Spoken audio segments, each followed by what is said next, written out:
What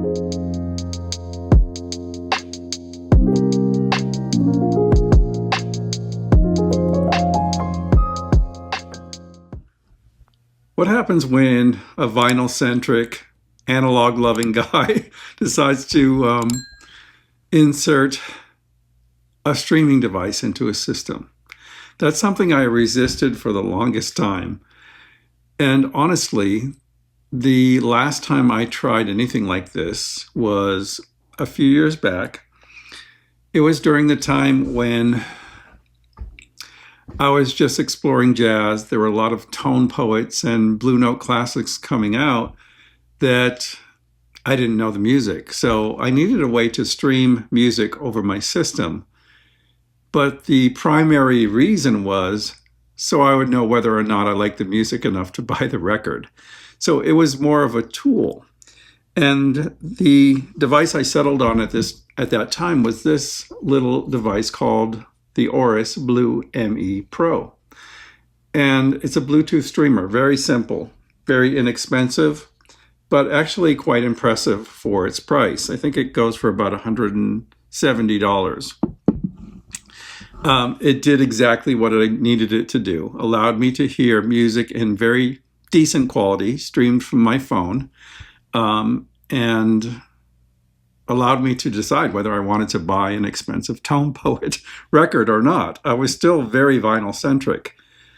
I never really thought of it as a source component in the true sense of the word.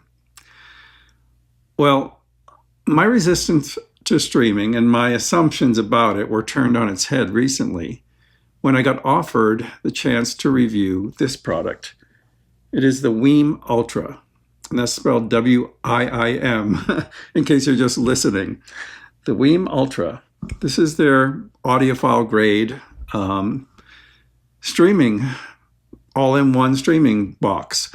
And the idea appealed to me so much that I said, yes, I would like to check it out.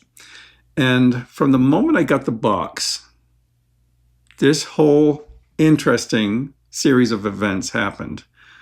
First of all, when you get this, you'll realize that this is empty, but it is so solid, so beautifully designed. It feels like a luxury product. And every moment in getting this set up just drove that home.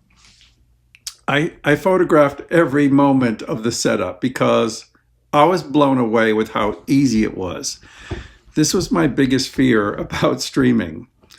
I thought it would involve a computer, Rune, which I had no idea what that was about, or JRiver, which is probably old news by now. Separate decks, separate transports, music servers. It was all just confusing to me.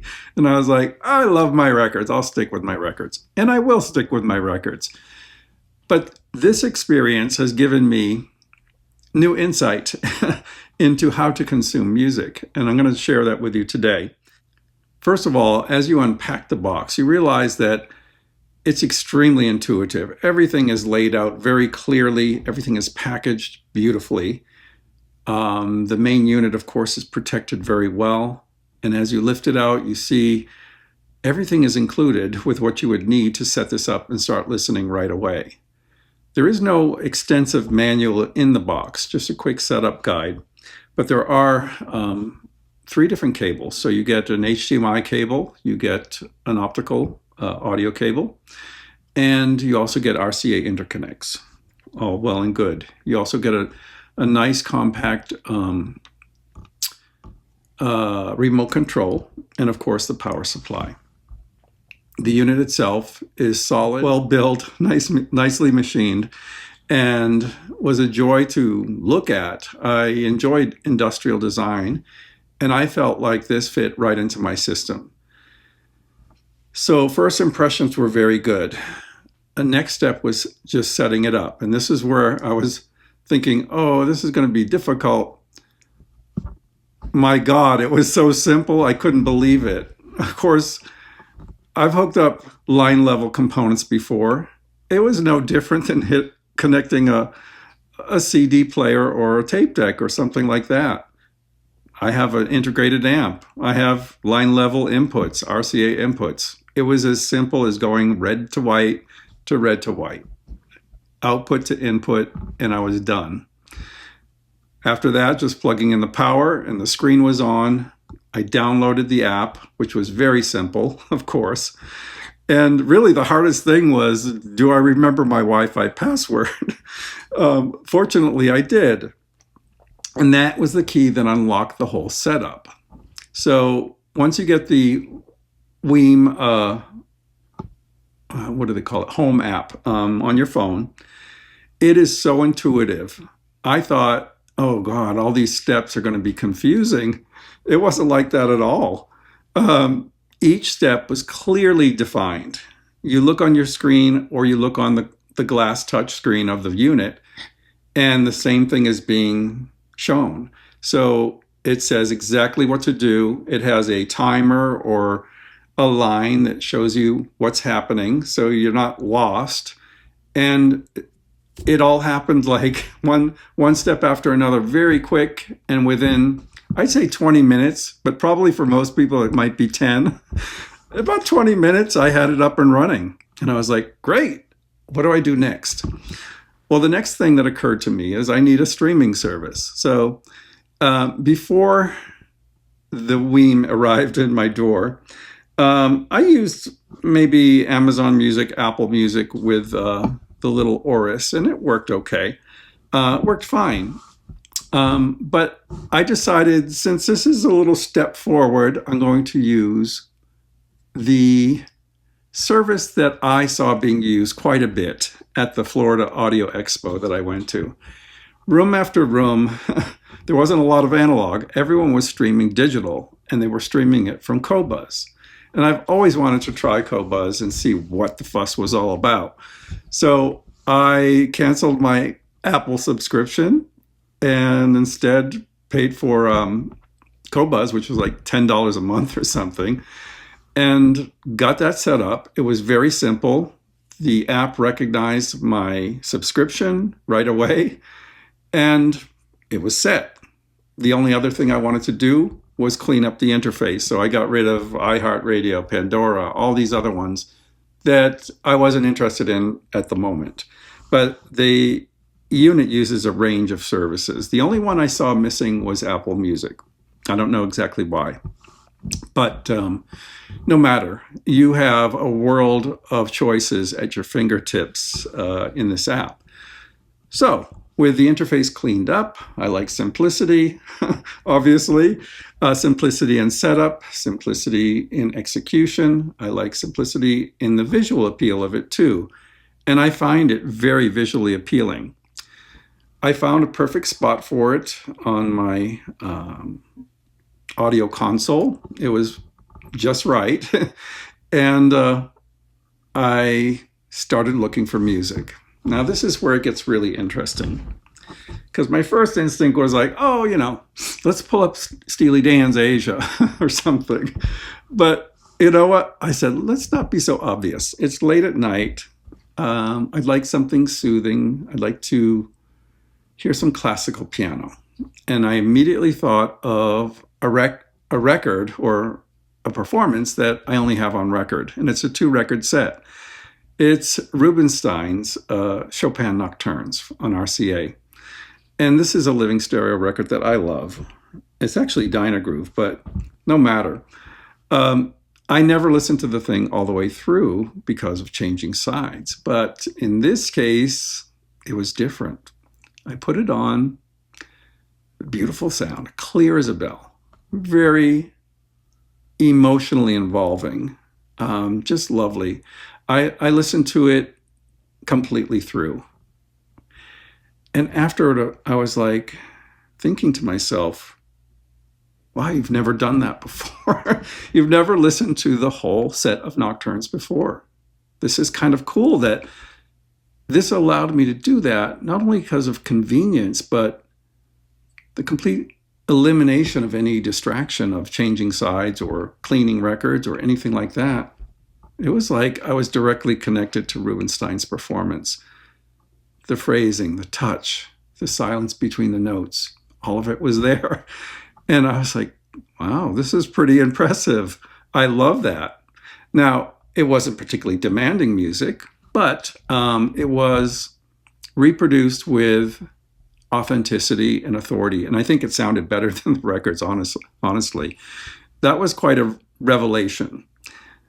One of the reasons might be that the records were processed with Dynagroove, and I don't think the streaming versions would be. So maybe it's a placebo effect, but whatever it was, I enjoyed the continuous experience of hearing this music in one piece, in one setting.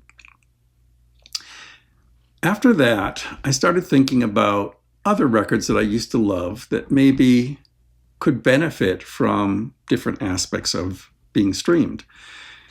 And I immediately thought of Brian Eno and his ambient works. Brian Eno's On Land is a fantastic piece of music. It is environmental, ambient. It's meant to be played maybe not as a focus, more as an environment, almost like background. But in this music, there are landscapes, there are things in the fog, there are things moving in and out that become hardly noticed, but they appear here, they appear over here, and it creates this dreamlike atmosphere. And if there's ticks and pops, the spell is broken. It really doesn't work well on record. It works well on streaming, and of course, probably CD as well. But what I noticed in the streaming is everything just kind of opened up and the music took over the room. And that's exactly what you want with an ambient work. It was beautiful. I went down the rabbit hole with Eno. I listened to some Harold Budd records. Same thing, seamless beauty and immersion. Very, very interesting. And I loved that discovery that this kind of ambient music would be a really good fit for streaming. That led me to the next thing. I said, well, if it can do this, there is a composition that I'd like to hear that I've never heard in its entirety. It's an ambient work, a very famous one called Somnium. And Somnium is by Robert Rich. The problem is hearing Somnium is almost impossible in its entirety because it's 8 hours long, 8 hours continuous with no discernible breaks. It's just continuous. And as you can tell from the title of it, it's meant to evoke sleep and kind of a dreamlike atmosphere. There were concerts where he played that all night, and they were quite famous. But up to now, I'd only been able to hear it on YouTube in parts. And I was like, this is not how it's supposed to be experienced. I looked on Qobuz. There it was in, I think, high resolution. And I put it on, probably late at night again. And it just unfolded, all 8 hours of it without interruption. It was amazing. And that's another thing I think about this experience is, I'm not talking about sound quality yet. That'll come. But I'm talking about how streaming unlocks something that was restricted by format. Here you're hearing the work exactly as the composer intended you to, in a seamless, immersive way, over 8 hours. You could fall asleep to it and wake up and it's still playing. That is Somnium. So that was really cool. So each step was another discovery. Piano, environmental, length of composition. From there, I went to the next thing. And perhaps this was the most significant to me. A few months back, I went looking for a record because I evaluated a sampler. It was called the ELAC In-Acoustic Sampler. And on that record, there is an excerpt from a performance of John Rutter's Requiem. It was recorded by Keith Johnson for Reference Recordings. And the moment I heard that excerpt, I was enchanted. I was like, not only with the performance, but the sound. the sound, the soprano floating up here, the chorus opening up across the soundstage very wide, the deep organ pedals and flood of deep information coming from the orchestra. It was the most thrilling 5 minutes I'd ever had for this type of recording. And when I looked to get an LP of it, which is my first instinct, I was like, oh, damn, they're expensive and they're out of print. I don't think I'll ever get it on LP. I forgot about it for a while. I said, oh, maybe I can get the CD, but I don't have a CD player. So once the WiiM was installed, that was my next thought. I said, look for that, see if it's there. And it was. And it was. And let me tell you, it was even more beautiful than how I heard it reproduced via this sampler, which was fantastic on its own. But hearing the complete work in stunning high resolution fidelity, I dropped all idea about getting the vinyl. I had no interest in getting the vinyl after I heard this. The reproduction was so impressive. All the things I told you about it, the flood of deep sound, even more impressive. The immersion across the soundstage, the way the engineer slowly spotlit all the voices opening up. Not spotlit, but it was like they were illuminated gradually across the sound stage. Very wide, nice perspective, depth. Everything that we love about analog playback was there. The soprano's voice floating up here. No distortion, no peaks, no problems. Well, I mean, I'm sure the reference recording record is very well manufactured and sounds fabulous too. But it just went to show me that, you know, a full orchestral recording with voice, with organ, with a lot of information, with chorus can sound spectacular. And that cemented my idea of this streamer as a true high fidelity component. What first was a curiosity, maybe something to audition music that I was going to buy on vinyl, suddenly became its own thing. And that was the biggest revelation. So, you know, I was listening to some gentle music, gentle piano, and then ambient works, and then a full orchestral recording. I said, let me try something that's powerful, that is modern, and is in a modern genre, like rock or something. Immediately, I thought of this demonstration track. I remember at the Florida Audio Expo, room after room, I went in, they were playing this track, until finally, of course, I recognized the tune, but I didn't know who was doing it. It was Led Zeppelin's Kashmir, but it was performed by a guitarist named Marcin. I said, where can I get this record or recording? They were like, you can't. I was like, what? You can't. You can only stream this music. And I was like, damn. Well, one day came. I looked on Qobuz, and there it was, the individual track, Marcin's Kashmir. I put it on. This was daytime. I put it on, and let me tell you, my system never sounded better. They chose that track for a reason, to show off equipment. It just is so impressive with dynamic punch. So you feel it in your chest. You hear it go so deep, so subterranean. It's really wonderful to hear how deep your speakers can actually go, because most of the time we don't even hear it. This track allows you to hear it. And over streaming, it was fantastic. Wonderful, quick transient snap on the guitar. It was fantastic. Wide spatial effects. It just was another realization that not only can it reproduce powerful music beautifully and almost equal what you heard on multi-buck systems at an audio exposition, but it's an example of music that I could never otherwise obtain. Now I can. And that unlocks a whole different world of music as well. All of these things added up to the realization that this little device is transforming my listening. I haven't given up vinyl records, not at all.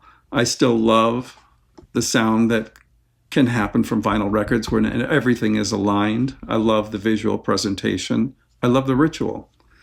I love everything about vinyl and analog.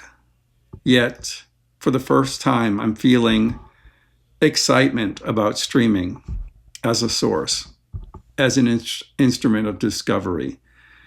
And that is what the WiiM provided for me, is an avenue of discovery and a lot of assumptions being turned on their head.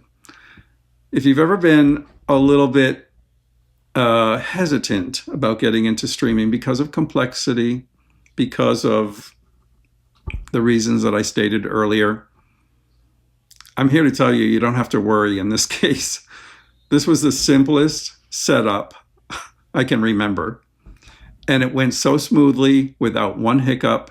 The product is built extremely well and priced so affordably. You could try it. And if you don't like it, you can send it back. I assume you won't want to send it back. For $380, you're getting something that is going to really open up your world of music. I love it. I'm so glad to have it now. I want to thank WiiM for sending this to me.